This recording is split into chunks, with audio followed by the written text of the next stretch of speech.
하나님의 말씀 요한복음 5장 39절 말씀 보시겠습니다.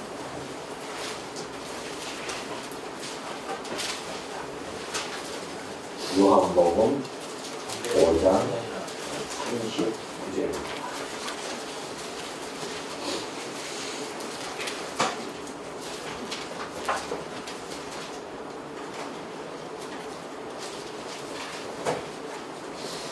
찾으신 줄 알고 보기 드립니다. 너희가 성경에서 영생을 얻는 줄 생각하고 성경을 연구하거니와 이 성경이 곧 내게 대하여 증언하는 것입니다. 39절 한 절 보기 드립니다. 예, 우리 지난 한 해 동안에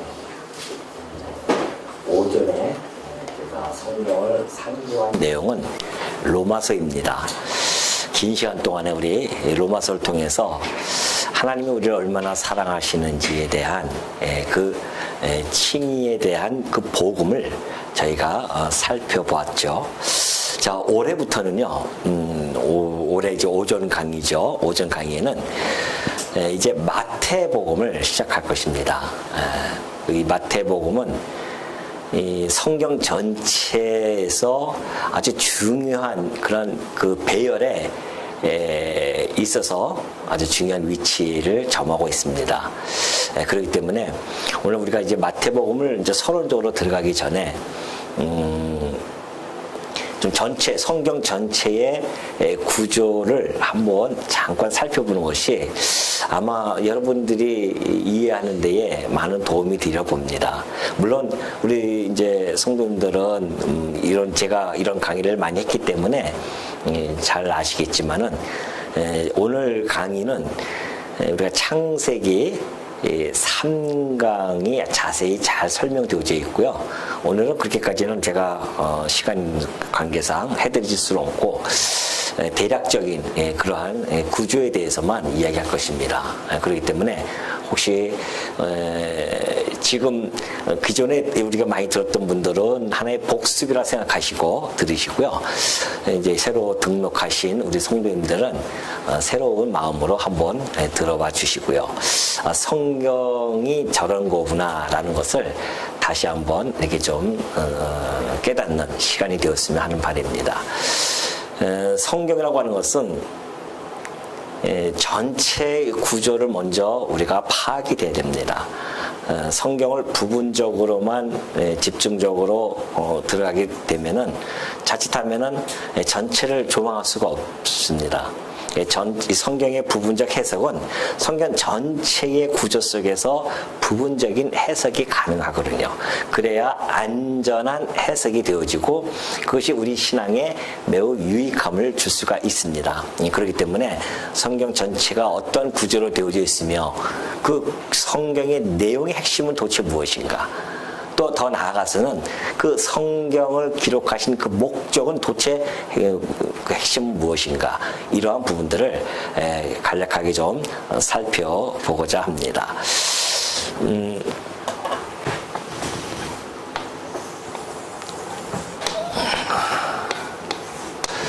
우리가 성경을 크게 구약과 신약으로 그렇게 나눠서 설명하고 있습니다. 자, 우리 히브리서 1장 1절과 2절을 보면은 이렇게 되어져 있어요. 옛적에, 자, 히브리서 기자는 신약을 기록한 기자입니다. 이 신약 입장에서, 신약인 관점에서 이렇게 보니까 옛적이죠. 꼭 구약입니다. 옛적에 선지자를 통하여 여러 부분과 여러 모양으로 우리 조상들에게 말씀하신 하나님이 그래요. 그렇다고 한다면은 이 구약을 기록한 자들은 선지자들입니다. 그렇죠? 그러니까 이 성경을 기록할 때에 기간은 한 1600년 어간 동안 기록이 되어집니다. 그 긴 기간 동안에 하나님이 특별히 부르세요. 구약에는 선지자들을 사용하셨고요. 신약에서는 사도들을 통하여서 성경을 기록하게 하십니다. 그래서 여러 가지 여러 부분과 여러 모양으로 말씀을 해 주셨습니다. 그런데 이 모든 날 마지막에는 그래요. 히브리서 기자가 이때 당시에 살았었는데 이 모든 날 마지막에는 아들을 통하여 우리에게 말씀하셨다고 했어요. 아들은 누굽니까? 예수 그리스도시죠. 하나님의 아들을 통하여 우리에게 말씀하셨습니다. 그러니까 직접 오셨어요. 오셔가지고 직접 말씀해 주고 계십니다. 이 아들을 만유의 상속자로 세우시고 또 그런 말미암아 모든 권세를 지으셨느냐 그래요. 자, 그렇다고 한다면 여러 부분과 여러 모양으로 그렇게 말씀하셨단 말입니다. 구약 성경은 이때 당시에 예수님이 오셔서 말씀해 주었듯이 누가복음 24장 44절 보니까 또 이르시되 내가 너희와 함께 있을 때에 너희에게 말한 바 곧 모세의 율법 선지자의 글 시편 이렇게 되어져 있습니다. 그러니까 예수님 당시의 구약 성경은 구조가 율법과 선지자 시편으로 이렇게 나눠져 있는데요. 오늘 우리가 보는 성경하고 좀 다르잖아요. 우리는 율법이 있고 율법서와 그다음에 역사서, 시편, 선지서 이렇게 되어져 있어요. 자, 율법이 있고요. 그리고 역사서입니다. 역사서가 기록되어 있고 그리고 시편이 있죠. 그리고 예언서입니다. 그러니까 예수님 당시에는 율법과 역사, 예언을 하나로 묶어서 선지서라고 그렇게 했고요. 시편이 있었습니다. 그러니까 이렇게 구조가 지금 되어진 것은 훗날 훗날에 우리 학자들에 의해서 이렇게 이제 신약 성경이 이때는 신약 성경이 완성이 되어지지 않았기 때문에 구약적 유대인들이 가지고 있었던 성경의 구조였었다고 한다면 이제 신약까지 완성이 되어지고 나서는 이러한 구조로서 배열이 되어진 겁니다. 배열이 좀 약간 달라졌죠. 이 배열 역시도 우리가 이제 웨스트민스터 신앙 고백을 보면은 그때 당시에 우리 개혁자들에 의해서 이런 배열을 완성시켜 놓습니다. 물론 성령 하나님의 역사가 함께 해주셨습니다. 그래서 성경조차도 하나님께서 배열을 성령 하나님께서 기록을 하게 하시죠. 40명 기자를 동원해서 기록을 해주셨을 뿐만 아니라 그 성경의 배열도 누가 하셨다? 성령께서 해서 오늘 우리들에게 이 한 권의 책으로 주신 거예요. 그래서 우리가 이 구약은 이렇게 되어져 있고, 그럼 신약은 복음서가 되어졌습니다. 소위 이제 사복음서 해가지고 복음서가 있고, 그리고 이 예수님께서 오셔서 내가 내 교회를 세우겠다고 약속하신 대로 교회가 세워져요. 그 교회가 세워지는 역사가 있습니다. 그것이 사도행전이에요. 그걸 우리는 역사서로 할 수 있죠. 사도행전도 역사입니다. 교회가 세워지는 것이니까. 그리고 나서 세워진 그 교회를 교훈하시려고 하나님께서 사도들을 통해서 교훈하게 하시는 그것이 곧 서신서입니다. 편지를 통해서 다 줘요. 우리가 지난 시간까지 살펴보았던 로마서도 그 로마에 있는 교회에게 바울이 편지를 보낸 거거든요. 그때 우리 로마서는 아마 이때쯤 여기쯤 위치해 있었죠. 이때 로마서 있었습니다. 그리고 이제 마지막으로 계시록이 있는데 이 계시록의 성격은 예언서입니다. 그렇게 해서 이 창세기서부터 요한계시록까지 이러한 여러 모양과 여러 부분으로 말씀을 해주셨어요. 구약에는 선지자를 통하여 말씀해 주셨고 신약에는 예수님이 오셔서 말씀해 주셨습니다. 그리고 성령께서 이 땅에 다시 오셔가지고서는 성령을 통하여서 기록을 하시죠. 누구를 통하여? 그 사도들을 통해서. 자, 그렇다고 한다면은 이런 구조가 되어져 있는데, 그러면 하나님께서는 왜 이 구약을 기록해 주셨는가?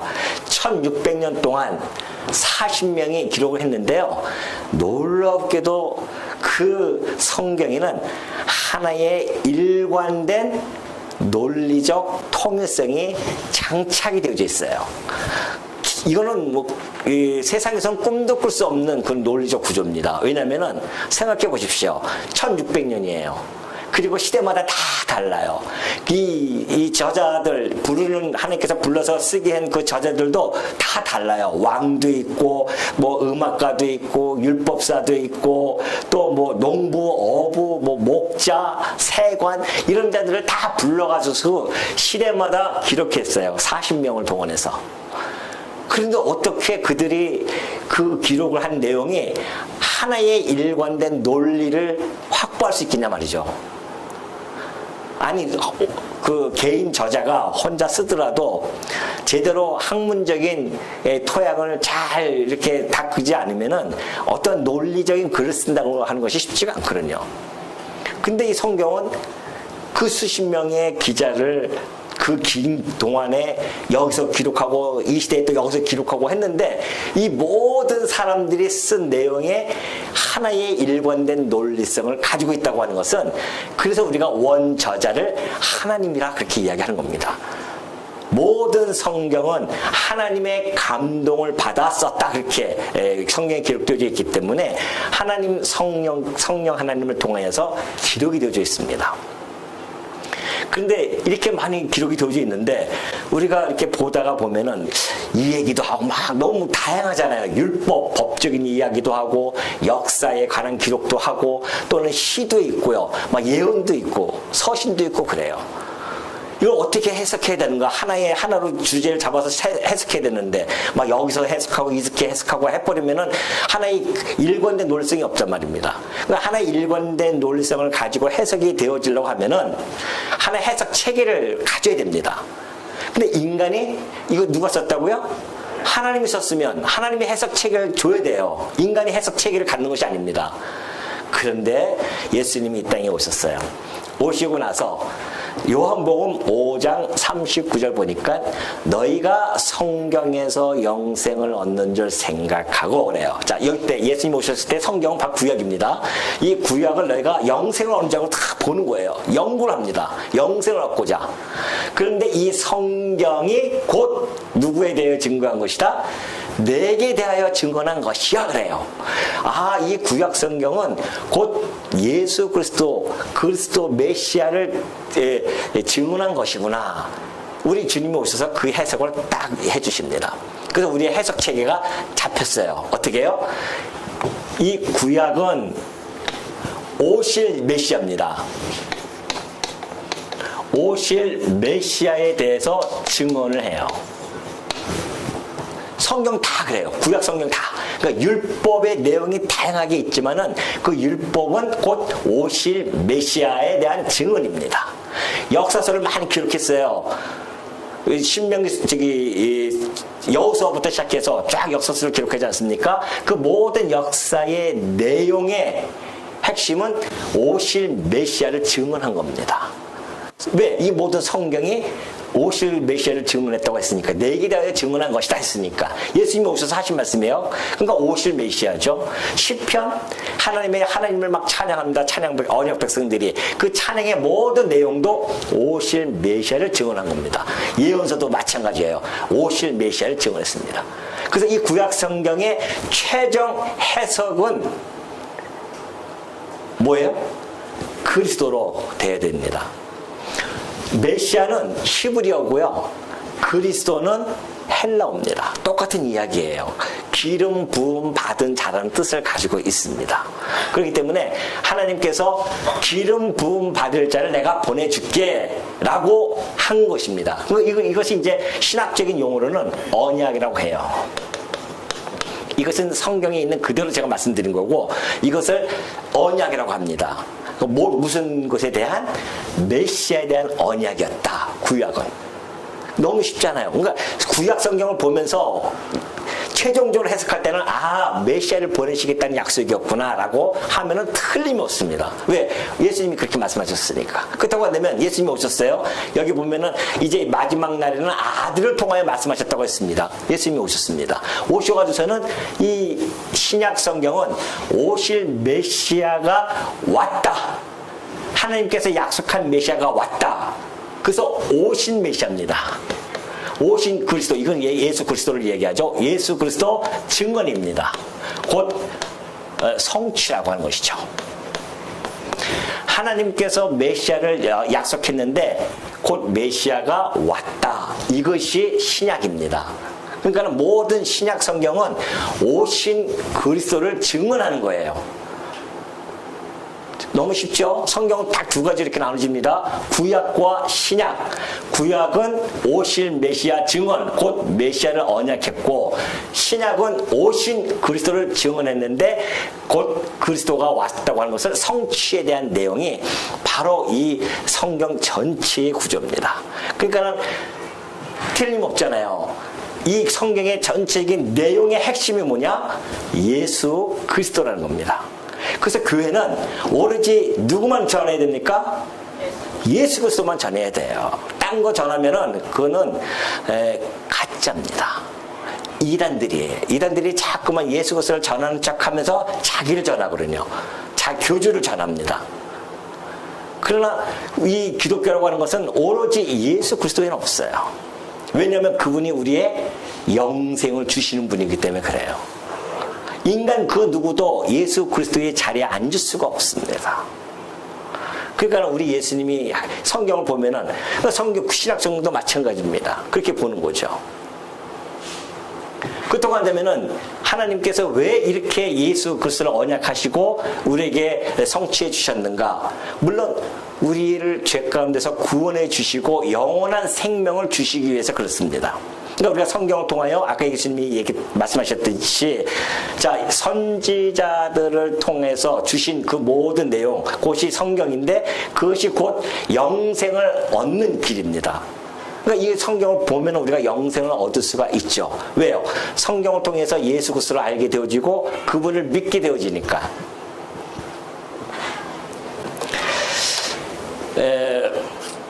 그렇다고 한다면 구약의 주제는 도대체 뭘까요? 구약의 주제 한번 봅시다. 그러면 구약의 전체적인 오실 메시아를 증언하는 건 틀림없는데 구약이 말하고자 하는 주제가 있습니다.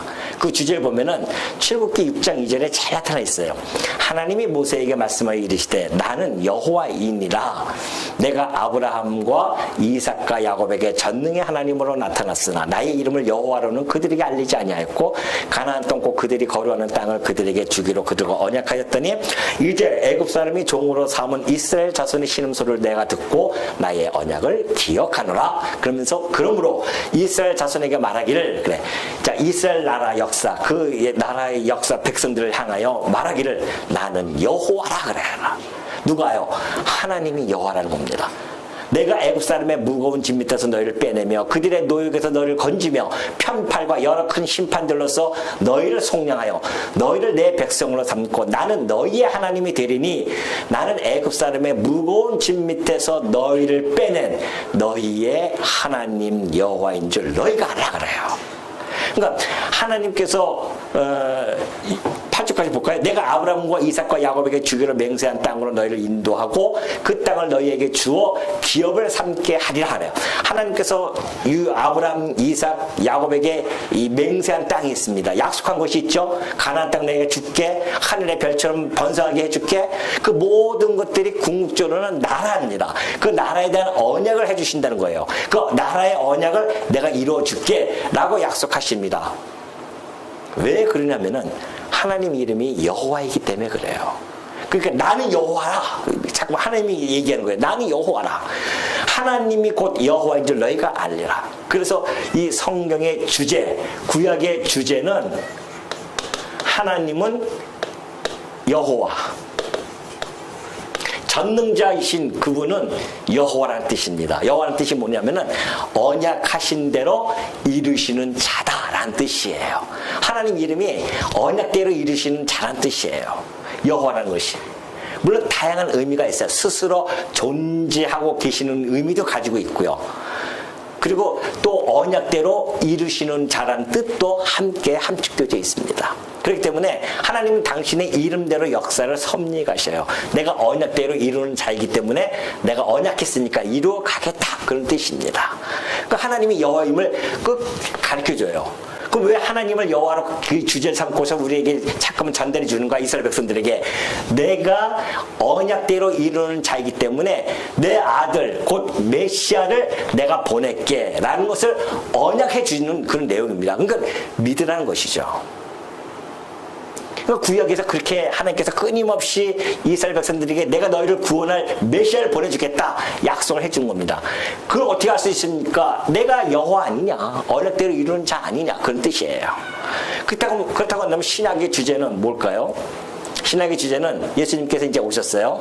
수가성 여인이 있었습니다. 우물가에서. 그때 가서 말씀하신 거예요. 여자가 이르되 메시아 곧 그리스도라 하는 이가 오실 줄을 내가 안다래요. 무슨 얘기예요? 구약의 내용을 안다는 것이죠. 메시아 곧 그리스도, 헬라어로는 그리스도인데 그분이 오신 줄 내가 안다. 왜? 약속했으니까 하나님께서. 그걸 내가 안다는 거예요. 그가 오시면 모든 것을 우리에게 알려주실 것입니다. 그러니까 예수님이 이르시되 네가 말하는 내가 곧 그라 그래요. 내가 곧 그리스도다. 그렇게 얘기합니다. 그러니까 오신 거죠. 그래서 신약의 주제는 바로 예수는 그리스도다. 이것이 신약의 주제입니다. 내가 곧 그리스도야. 예수가 곧 그리스도다. 그런 거죠. 구약에 약속되어졌던 그리스도다는 겁니다. 이것이 이제 성경의 전체적인 흐름이에요. 너무 쉽죠? 네. 자, 이 정도까지만 알면은 그것도 성경의 전반, 이 반은 벌써 들어간 겁니다, 이제. 그렇다고 한다면은 하나님은 왜 이렇게 성경을 기록해서 우리를 예수를 그리스도를 믿게 하셔서 구원해 주시는가에 대한 문제가 이제 발생되어지는 거죠. 최종적인 목적입니다. 성경의 내용은 예수 그리스도가 틀림없는데 그러면 왜 하나님께서는 이 성경을 통해 우리에게 구원해 주시는가? 이것이 바로 하나님의 영광을 선포한다는 것입니다. 자, 요한복음 12장 28절에 보니까 그래요. 예수님이 오셔가지고 아버지여, 아버지의 이름을 영광스럽게 하옵소서 그래요. 아버지 이름 뭐라고요? 여호와. 이 이름을 영광스럽게 하옵소서. 하늘에서 소리가 나서 이르되 내가 이미 영광스럽게 했다. 내가 약속대로 널 보내지 않았느냐. 하나님의 아들을 이 땅에 보내지 않았냐. 그러니까 영광스럽게 아버지의 이름이 영광스럽게 되어졌어요. 야, 진짜 하나님은 여호와시구나. 영광스럽게 되어졌습니다. 또 다시 영광스럽게 하리라. 내가 너를 약속대로 죽였다가 3년 만에 부활할 것이다. 그 이야기입니다. 약속대로. 그러면서 그가 나간 후에 예수께서 이르시되 지금 인자가 영광을 받았고 누가 나갔냐면은 가룟 유다가 이제 예수님을 팔러 나갔어요. 그러니까 예수님 벌써 그걸 아시고 이제 내가 죽을 때가 됐구나. 그래서 내가 이미 인자가 영광을 받았고 하나님도 인자로 말미암아 그래요. 하나님께서 이 인자 곧 당신의 사랑하는 이 독생자 아들을 통하여서 영광을 받으셨다라 그래요. 그러니까 예수님의 모든 역사는 하나님의 영광을 위하여입니다. 그러죠? 그래서 우리는 마지막 이 목적에 보면은 하나님이 곧 여호와죠. 하나님 여호와 이분이 언약대로 예수 그리스도를 이 땅에 보내셔서 성취하신 걸 보니 그분의 영광이 드러나는데 무슨 영광이 드러나냐면은 존재의 영광이 드러납니다. 존재의 영광. 그리고 속성의 영광이 드러나요. 그러니까 우리가 성경을 통해서 하나님 살아계심이 확증되어지는 겁니다. 여러분 하나님 보신 분 없잖아요. 제가 저번에 말씀드렸지만은 제가 중학교 때에 우리 친구하고 둘이서 하나님 보여달라고 얼마나 부르짖었는지 몰라요. 하나님 보여주면 내가 믿는다고. 왜냐면 내 친구가 그랬거든요. 자기는 하나님을 보이지도 않는데 어떻게 내가 믿느냐. 나는 믿는다. 그러면 진짜 한번 보여달라고 해보자. 그래 해보자. 뭐 해가지고서는 들어가서는 막 이 기도 우리 교회 이제 교회가 컸기 때문에 그 지하가 있어요. 기도실이. 둘이서 중학교 때 뭘 안다고 무서운데도 그냥 붙들고 와서 기도하는 거예요. 하나님 보여달라고. 날짜도 정했어요. 날짜 정해가지고 기도하는데 안 보여줘요 하나님께서. 점점 다가오는데 불안해지기 시작합니다. 이러다 안 보이면 어떡하지 정말? 근데 정말 그 30일 날 딱 기도하는데 하나님께서 안 나타나시는 거예요. 그래가지고 그 친구는 떠났어요 교회 진짜. 나하고 가장 친한 친구였었는데 떠났어요. 지금도 교회 안 다닙니다. 가끔 저한테 만나면 그런 얘기 해요. 야야 보이지도 않은 하나님 뭘 믿냐 그래요. 저는 떠나면은 떠났을까요? 못 떠났을까요? 못 떠나죠. 왜? 아버지한테 뒤지게 맞으니까. 우리 아버지가 장로님이었기 때문에 너 교회 안 나오면 뒤지게 맞는 거예요. 그래서 저는 울며 겨자먹고 그냥 다닌 거예요. 신존재 증명을 받지 못했었습니다. 근데 이 말씀을 깨닫고 보니까 이 말씀 속에서 아하, 하나님은 우리의 눈으로 보여줄 수 있는 분이 아니구나. 아니, 저 하나님이 만드신 태양도 보면 눈이 머는데 그 하나님 보면 우리가 다 죽습니다. 그래 보여달라고 하는 것은 꼭 내가 죽겠다고 하는 이야기예요. 하나님은 우리에게 나타나지 않으세요. 그렇게. 어떤 사람들은 막 하나님 보고 싶다고 산속에서 40일씩 금식하면서 뭐 기도한다고 하는데 그다가 뭐 하나님 봤다고 하는 거 아니겠어요? 보니까 머리가 허옇고 뭐 수염이 하얗게 막 확 지나가셨는데 왜 그게 하나님인지 산신령인지 마귀인지 어떻게 하냐 말이죠. 하나님은 우리들에게 그렇게 나타나시는 분이 아닙니다. 우리들의 인식에 가장 합리적이고 가장 논리적인 차원으로 하나님이 나타나십니다. 바로 이것이에요. 언약하시고 언약대로 이루시는 겁니다. 역사 속에서 말씀하시고 역사 속에서 이루어 나가시면 틀림없잖아요. 하나님이 살아 존재하고 계시구나. 하나님이 약속한 대로 그 아들을 보내셨네. 하나님 살아 존재하고 계신다 라고 하는 영광이 드러나는 겁니다. 존재 영광이 드러나요. 그리고 하나님께서 이 언약하고 성취 과정 속에서 드러나는 속성이 있어요. 전능하심이 없으면 이 언약을 어떻게 이루십니까? 우리는 우리 자식들 키우면서 얼마나 약속을 많이 합니까? 약속을 한 만큼 약속도 어겨요. 우리는 능력이 없으니까. 그러나 하나님은 전능자이셔요. 그렇기 때문에 언약하시면 반드시 이루어 주십니다. 그래서 그분이 정말 전능하신 분이구나. 뿐만이 아니라 신실하신 분이네. 그분은 정말 불변하신 분이구나. 이러한 속성들이 하나님의 언약 성취 곧 여호와 이름의 영광 속에 나타나 있는 겁니다. 그러니 그 영광, 이 하나님의 이 역사 속에서 우리가 성경을 보면은 하나님의 영광이 성경 전체에 그냥 쫙 드러나는 겁니다. 그래서 우리가 그 하나님의 영광을 어떻게 해요? 어떻게 해야 됩니까? 전도서 12장 13절 보니까 일의 결국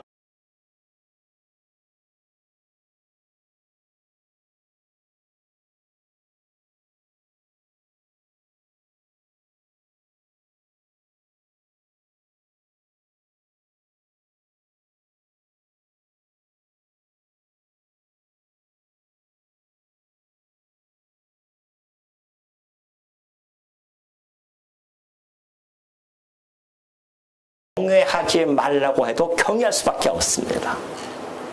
하나님에 대해서 아니까. 하나님은 살아계셔. 하나님은 이런 분이셔.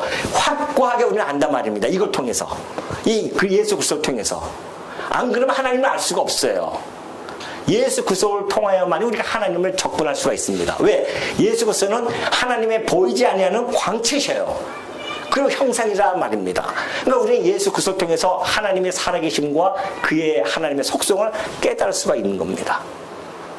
그래서 하나님의 그 영광을 알게 되어지면 경외하지 말라도 해도 경외할 수밖에 없습니다. 그러니까 경외하게 되어지는 거예요.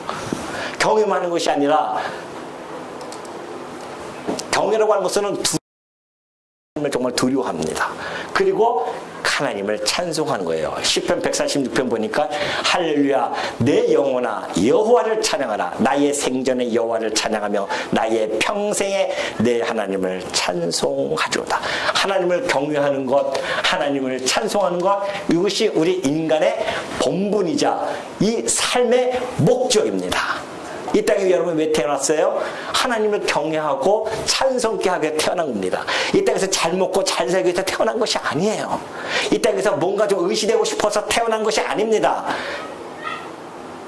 오로지 하나님 살아계심과 하나님의 속성을 깨달아 알고 그를 경외하면서 찬송하고 사랑하는 것이 우리 60, 70년 삶을 하나님이 주신 목적입니다. 여기서만이 우리 삶의 의미를 부여받을 수가 있어요. 딴 데는 없습니다. 답이 없어요. 그렇기 때문에 우리가 이 성경을 알아간다고 하는 것이 너무너무 중요한 거죠. 성경을 모르면, 이걸 모르면 하나님을 몰라요. 예수 그리스도를 모릅니다. 예수 그리스도를 모르면 하나님 존재, 속성 다 몰라요. 그러니까 10년, 20년 교회만 왔다 갔다 하면 뭐 하냐 말이죠. 30년 교회가 왔다 갔다 하면 뭐 해요? 성경을 성경대로 공부하지 안 하고 성경이 무슨 의미인지도 모르고 그냥 이 교회 오면 복 받고 잘 사는 줄 알고 그것만 알고 온단 말입니다. 교회는 복 받고 잘 살기 위해서 오는 것이 아닙니다. 하나님의 살아계심과 그분의 어떠하심을 예수 그리스도를 통하여 깨달아 알고 일평생 살아가면서 내게 공고함과 형통함을 경험하여 주신다고 하였으니, 하나님이시여 내게 공고할 때 내가 하나님을 간구하고 형통할 때 하나님을 찬송케 하옵소서. 그러면서 하나님만을 바라보면서 살아가는 그분들이 성도이지, 하나님 내가 빨리 이거 해결해 도와줘서 나 잘 먹고 잘 살게 해주십시오, 그것이 기독교의 신앙이 아닙니다. 어떤 어려운 가운데서도 극복하고 이겨낼 수 있는 힘을 주옵소서라고 하나님께 기도하면서 살아가는 것, 이것이 성도의 건전함이며 성도의 고귀함 아니겠습니까? 기독교가 그렇게 저질스러운 기독교가 아닙니다. 저급한 기독교가 아니에요. 하나님의 자녀의 권세가 되어진다고 하는 것이 보통 일이 아니란 말입니다. 하나님 자녀의 권세를 받은 자들이 그 권세를 누리지 못하고서는 세상 사람들과 더 못하게 살아간다고 한다면 어떡하냐 말이죠. 내 비록 방 한 칸 산다 할지라도 내 안에는 성령이 내주하고 계시는 성전으로서 내가 당당함이 있는 겁니다. 왜? 60년 동안 하나님 배우는 나그네 길일 뿐이지 이곳이 내가 정착하고 영원토록 살 것이 아니란 말입니다. 여기에 너무 집착할 필요 없어요. 우리는 하나님 이 땅에 살아가는 동안에 7, 80년 동안 하나님 살아계심과 그분이 어떤 것을 말씀을 통하여 확고하게 믿고 그리고 그 하나님의 영광을 바라보면서 날마다 하나님을 경외하고 찬송하면서 살아가는 것, 이것이 성도가 가져야 할 의무이자 본분이라는 것. 그러니 오늘 우리가 이제 복음서 들어갈 텐데, 이 복음서라고 하는 것은 예수님이 직접 오셔서 이 땅에 오셔서 말씀해 주신 겁니다. 내가 왔다. 이것이 복음서 내용이에요. 예수님 직접 와가지고 내가 왔다, 내가 구약에 약속되어진 그 하나님 아들 그리스도다, 이것이 복음서의 내용입니다. 그런데 마태복음이, 자 여기 마태복음이 있어요. 이 마태복음이 제일 앞에 딱 나와 있습니다. 너무너무 중요하죠. 왜 이렇게 배열이 되어졌을까? 너무 중요합니다. 왜? 구약과 신약의 가교 역할을 하는 것이 마태복음입니다. 그러니까 마태복음 1장 1장이 뭐예요? 아브라함과 다윗의 자손 예수 그리스도의 계보라 딱 나오잖아요. 구약을 전체를 감싸 안으면서 신약 처음 시작하는 겁니다. 마태복음이. 그래서 구약의 전체가 뭐예요? 아브라함과 다윗이죠. 아브라함과 다윗의 자손 예수 그리스도의 세계, 곧 계보. 그래서 마태복음이 그때 확 열리는 겁니다. 그러니 예수님이 오셔가지고서는 이 마태라고 하는 이 제자가 예수님을 바라보면서 와, 그분이 3년 동안, 더 나아가서는 30년 동안 이 땅에 오셔서 살아가신 걸 보니 구약에 증언되어졌던 그 오실 메시아가 틀림이 없었구나 라고 깨닫고 기록을 한 겁니다. 그러니까 우리는 마태복음을 통해서 아, 예수가 그리스도이시구나 라는 것을 깨닫는 시간입니다. 그분이 그리스도 곧 기름 부음 받은 자잖아요. 선지자이며 왕이시며 제사장이란 말입니다. 그러니까 마태복음에 보면은 예수님이 오셔서 선지자로서의 그 역할, 왕으로서 제사장으로서의 그 일들을 감당함으로 말미암아 아, 정말 예수가 곧 그리스도가 틀림이 없다, 이 내용을 기록한 것이 마태복음이다. 그러니 여러분들이 우리의 머리 대신 그리스도를 이제부터 알아갈 겁니다. 기대되지 않습니까? 우리의 머리 대신 예수 그리스도가 어떤 분이신가? 그분이 어떤 분이시기를 이 땅에 오셔가지고서는 하나님의 아들이라 일컬음을 받고 있는지, 그분이 어떤 분이기에 우리가 그분을 믿으면은 영원한 생명을 얻게 되어지는지, 마태복음을 통해서 여러분의 신앙이 더욱더 진보가 되어질지를 믿어 의심치 않으면서 여러분들이 이 마태복음 공부할 때 하나님의 크신 은총으로 말미암아 예수를 그리스도로 더욱 확고히 믿는 우리 성도님이 되어지시기를 당부드립니다.